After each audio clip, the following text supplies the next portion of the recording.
My name is Emma. I'm 42 years old. Last year I ended my marriage. I still remember that day clearly. The quiet office, the calm tone of the lawyer, and the divorce papers lying between us. My husband signed first. Then it was my turn. My hands trembled as I wrote my name. It felt like signing away 20 years of my life. When we walked out, we didn't look at each other. He went his way, and I went mine. It was over. His name was Daniel.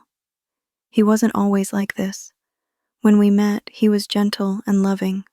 We laughed together, made plans, and built dreams. We had 2 children, Ethan and Lily, and for a while, life was normal and peaceful. But then, alcohol entered our home.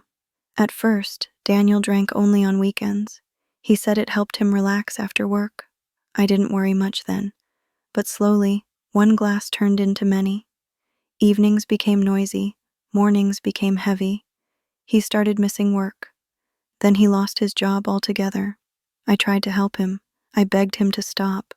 I reminded him of our children, our home, our love. But he didn't listen. He said nothing was wrong, that I was the problem. Many nights I cried silently, wishing he'd change. But he didn't. When Ethan and Lily grew older, they saw the truth for themselves.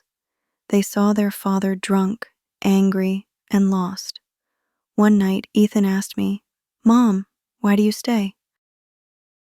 He was just 16. I had no answer. Months passed. Life became harder.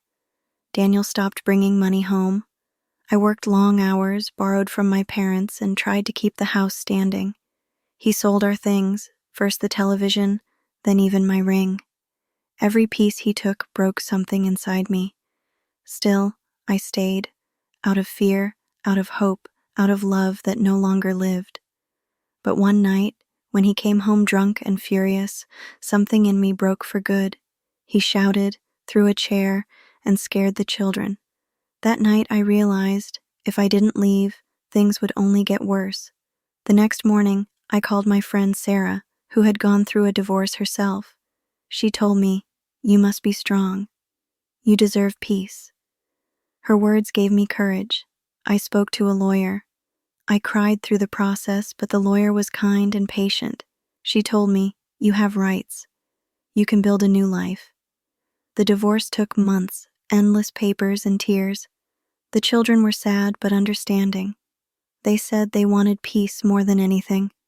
When it was finally over, I felt both empty and free. I had lost my husband, but also my fear. The first weeks alone were strange. The house was quiet, no yelling, no tension, just silence. Sometimes I cried from loneliness, but other times I smiled, realizing the silence was finally safe. Sarah invited me to a support group for divorced women. I hesitated at first, but when I went, the women welcomed me warmly. We shared our stories, our pain, and small joys. For the first time in years, I didn't feel alone. In those meetings, I learned how many women turn to alcohol to numb their pain. Some even became like their husbands. That realization shook me. I promised myself I would never walk that path. At home, Ethan and Lily supported me. They were young adults now, busy with their own lives, but always there when I needed them.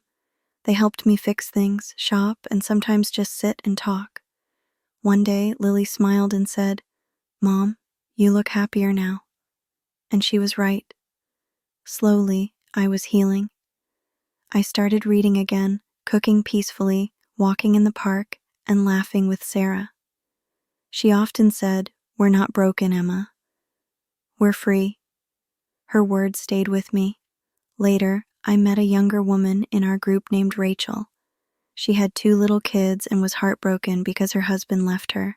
I held her hand and told her, "You're not alone. I'm here." Helping her made me realize something. My pain had a purpose. I could use my story to help others heal. As time passed, I found calm in small things: the morning light, the sound of rain, a peaceful home. People sometimes asked if I wanted to marry again. I said, maybe someday, but not now. I needed to know who I was without someone else first. A year later, I looked back at my journey. The woman who once cried in fear was now standing strong.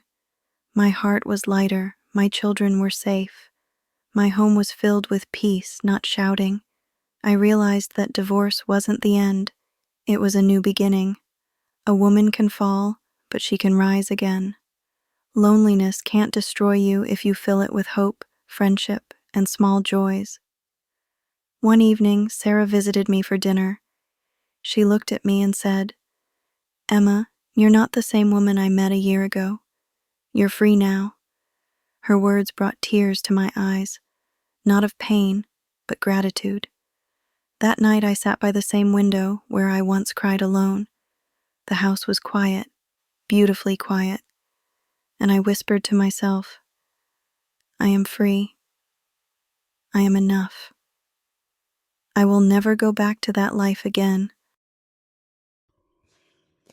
Sometimes walking away is not weakness, it's survival. Pain teaches us who we are and what we deserve. Every ending carries the seed of a new beginning. I lost everything once, but in that loss, I found myself. And today, I chose peace over everything else.